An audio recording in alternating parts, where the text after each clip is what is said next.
Et bonjour à tous, on se retrouve aujourd'hui pour une nouvelle partie longue en analyse. Cette fois-ci, ce n'est pas la coupe Loubatière comme la semaine dernière, c'est juste la Nationale 5, sixième ronde je crois de la Nationale 5, avec donc mon club, le Gawa Chess Club, contre le Club 608 aujourd'hui. Jusqu'à présent, c'est ma première partie en Nationale 5, les 5 premiers matchs ont été gagnés par notre club, donc on est pour l'instant premier de la Nationale 5, et il reste encore 2 rondes. Si on gagne euh, bah, si on est toujours premier à la fin de ces 2 rondes, on va pouvoir passer en National 4, potentiellement, à la saison suivante, donc c'est quand même assez important pour nous. Aujourd'hui, donc j'ai les blancs. Je savais déjà à l'avance, donc depuis hier ou avant-hier, que j'allais avoir les blancs. Donc j'ai pu réviser un peu toutes mes ouvertures avec les blancs. Euh, donc bon, bah, 4. Hein. J'ai révisé plusieurs lignes dans l'écossaise. J'ai révisé quelques lignes dans la Liquine, dans la Petrov après. Alors, un petit check-up un peu de toutes les ouvertures, la sicilienne, la française, euh, voilà, la scandinave. Enfin, être sûr que j'avais quand même quelques idées de prête contre un peu toutes les ouvertures et pas être déstabilisé dès le début. Donc je joue contre un adversaire à 1111 d'élo. Je suis au 5ème échiquier sur 6, donc bon, plutôt en bas normalement. Voilà, on ne doit pas avoir un adversaire trop puissant, c'est pour ça que l'adversaire est 1111. Je suis assez aussi satisfait parce qu'il est, bon, même s'il n'est pas très bien classé, il a le mérite d'être classé, pas comme moi. Et bah, je sais jamais trop comment ça fonctionne, les classements contre les gens non classés. Au moins là je sais qu'il n'y a pas de. Il y a pas de souci à ce niveau-là. Donc eh ben, je joue au 4 et il me répond C6. Donc je suis pas forcément très heureux de voir C6. Sur la Caro-Can, c'est pas quelque chose que j'ai révisé, on va dire, en profondeur, et j'ai jamais vraiment appris de ligne contre non plus. Bien que je joue cette ouverture avec les noirs. En plus, j'ai déjà eu cette ouverture à la première ronde de la Coupe Bâtière le week-end dernier. Et j'aurais bien aimé changer un petit peu ou affronter voilà, un 4-5, une sicilienne ou quelque chose de cet acabit-là. Mais bon, bah, on continue la partie, hein. Une 45 c'est pas non plus la mort. J'ai toujours pas travaillé de ligne spécifique, du coup je joue toujours la variante d'échange avec fou d3. Alors il joue cavalier c6, f6 pardon, justement pour l'instant ça répète exactement ma partie de la coupe 1, la ronde 1 de la coupe loubatière. D'habitude, la théorie, c'est plutôt cavalier C6, en tout cas, vraiment la ligne principale, pour forcer C3 et bon, ça continue. Ça fait déjà 2 fois qu'on me joue cavalier F6 en premier. Et là, alors bon, il y a plusieurs possibilités, hein. De toute façon, on va pouvoir faire fou F4, cavalier F3, tout ce genre de mouvement naturel. Mais moi, la variante que j'aime bien, justement, comme je connais pas trop, pour un peu me sortir des problèmes, ou voilà, c'est de jouer H3, comme à la ronde 1 la coupe bâtière. M'étonnerait qu'il ait pu préparer la partie. De toute façon, je savais pas quelle composition d'équipe on allait ramener aujourd'hui. L'idée, c'est simple, c'est d'empêcher le développement du fou en G4. Et si un jour, bon, c'est pas tout le temps, mais si j'ai envie de mettre mon fou en E3, il n'y a plus de cavaliers qui viennent le taper non plus. Euh, et bah, son fou se retrouve sans bonne case, il peut pas aller en F5, il peut pas aller en G4. S'il vient en D7, c'est un petit peu triste. Là, même bien quand même toucher un peu ce pion D5 après un coup, pas comme cavalier F3, mais si je viens avec le. Attaquer ce pion à un moment, pas non plus cavalier C3, mais bref. Par exemple, si je joue C4, je suis content d'avoir la dame toujours là. Donc je pose un peu une question, qu'est-ce qu'il va faire avec son fou? Généralement, dans ces lignes-là, ça continue généralement par cavalier C6 et C3.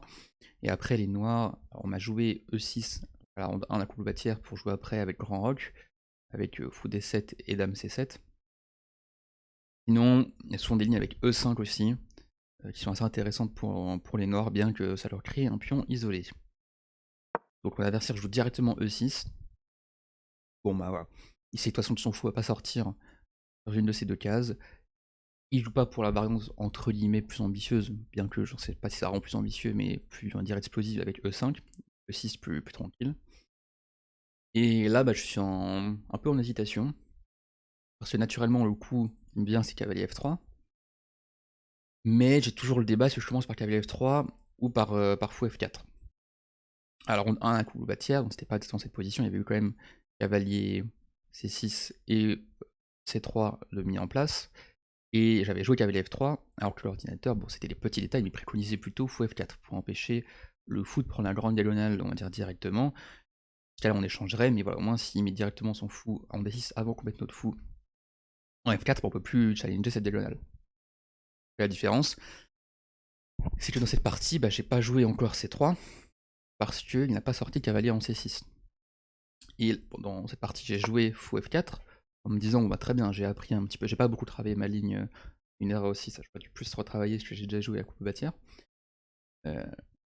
Mais donc, ouais, je me suis dit, je vais essayer d'améliorer ce que j'avais fait, je sors le fou en F4. Si jamais un moment il fait cavalier H5, j'ai toujours fou qui peut revenir en H2, enfin voilà, je me dis, bon, très bien, je suis content. Après cavalier F3 plus tard, et ça va pas trop poser, juste que j'aurais fait le meilleur coup a priori avant.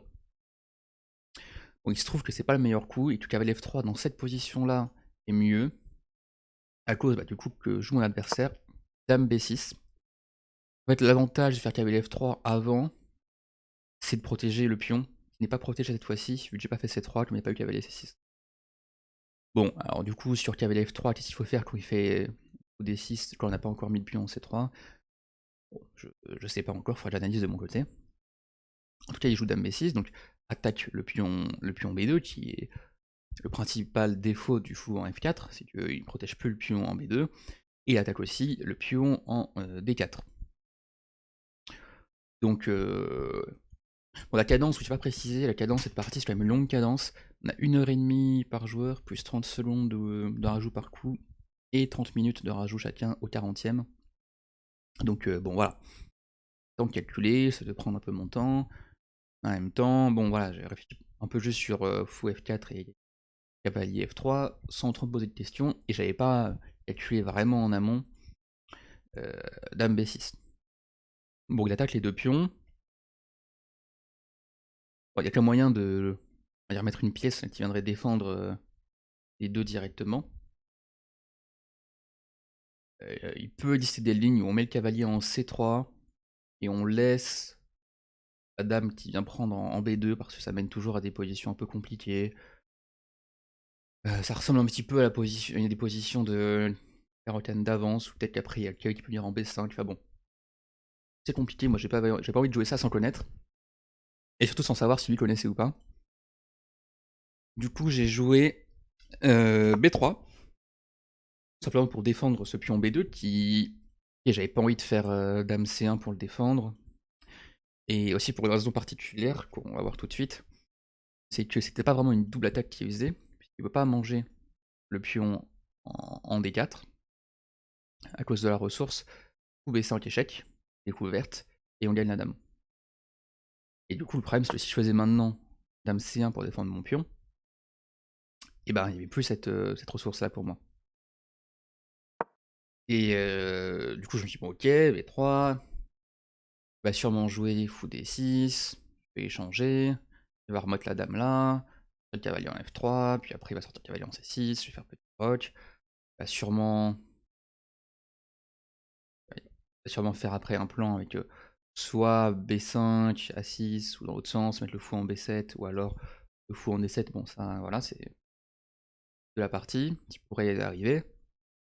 Sauf que, contre toute attente, après, je dirais 30 secondes de réflexion, mon adversaire joue dame prend D4.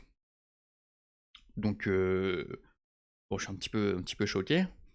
J'essaye de vraiment réfléchir, je me dis, attends, mais est-ce que j'ai pas loupé quelque chose? Est-ce que la dame n'est pas défendue par un pion, enfin quelque chose? Je commence à voir un peu des fantômes parce que, bon, voilà, je me dis, c'est quand même compliqué. Lui, bon, il devait être très content de se dire, j'attaque le fou, j'attaque la tour, je viens de gagner un pion, tout se passe bien. Sauf que, bon, après, je sais pas, 2 minutes de réflexion, aucun fantôme, et je joue fou B5, échec, donc. Il fait cavalier C6, je récupère la dame, le cavalier est cloué. Et là j'ai vraiment une dame pour un pion.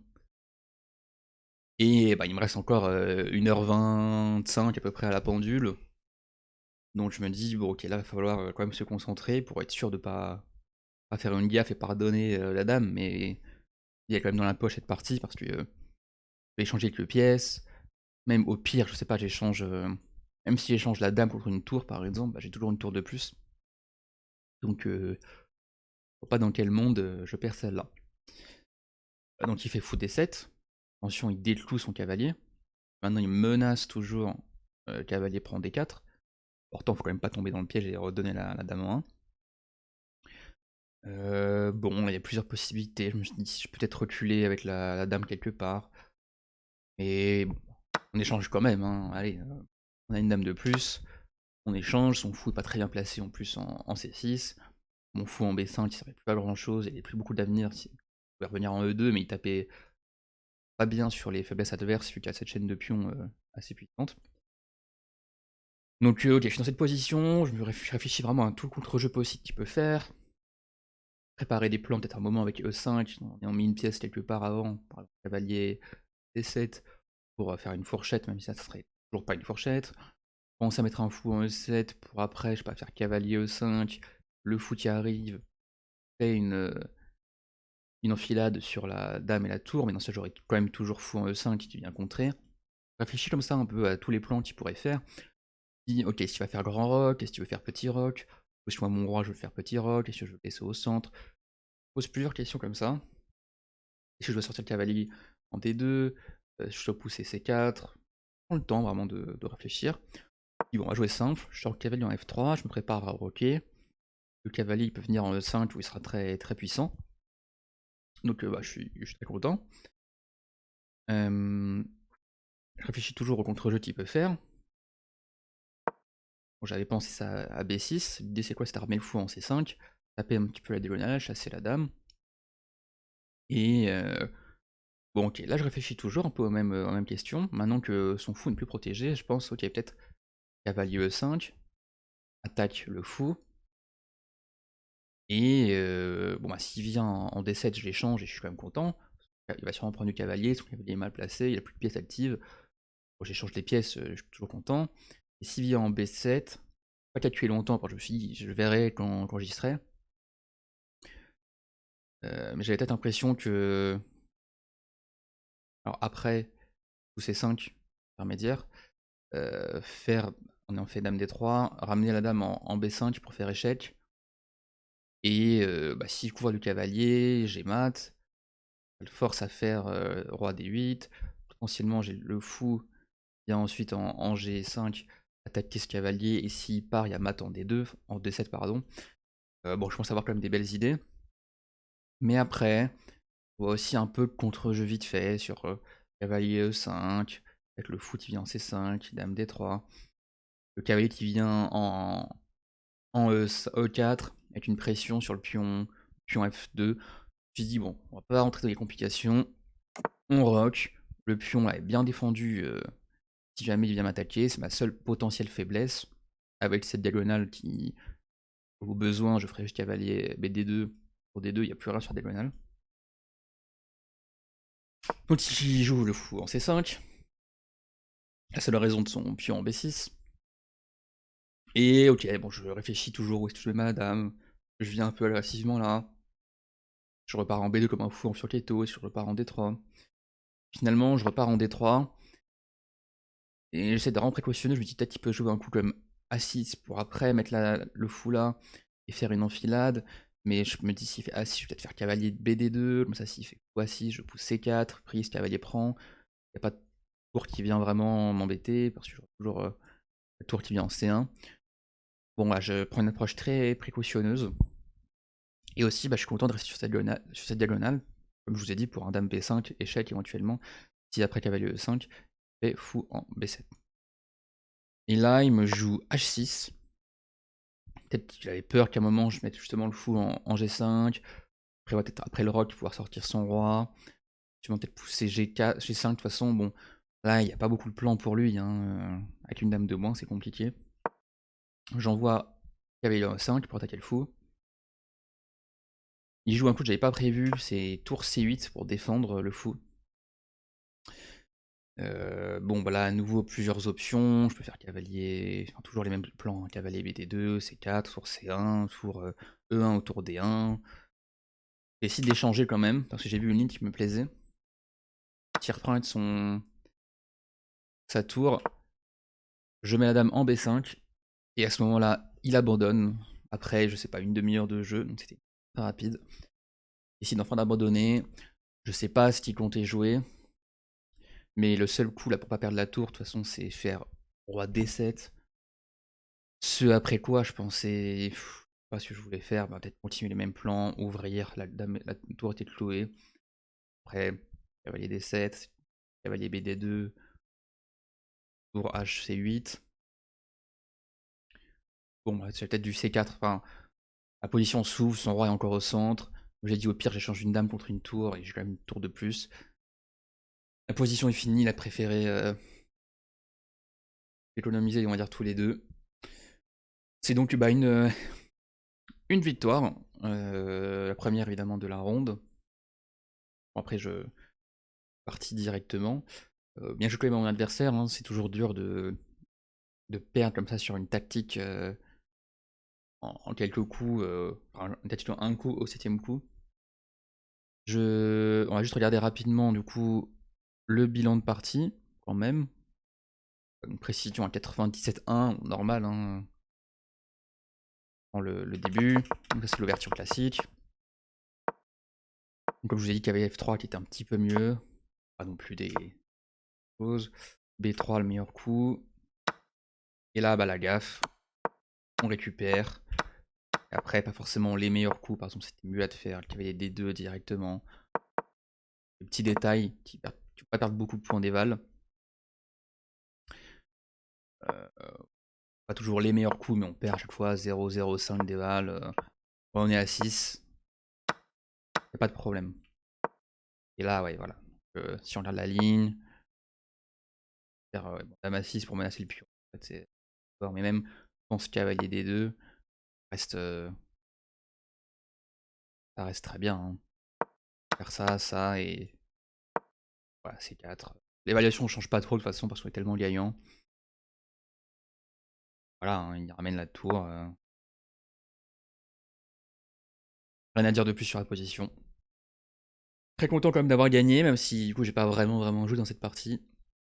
Et voilà, pour l'instant j'ai pas encore des informations sur le reste des parties de la ronde pour le club, parce que bah, je suis parti, donc je vous l'ai dit, assez tôt. Et j'espère qu'on va gagner sur les échiquiers, ça avait l'air de bien se passer quand même quand je suis parti. Donc bah, écoutez, merci à tous d'avoir suivi cette vidéo, et on se retrouve pour une prochaine. Salut, salut!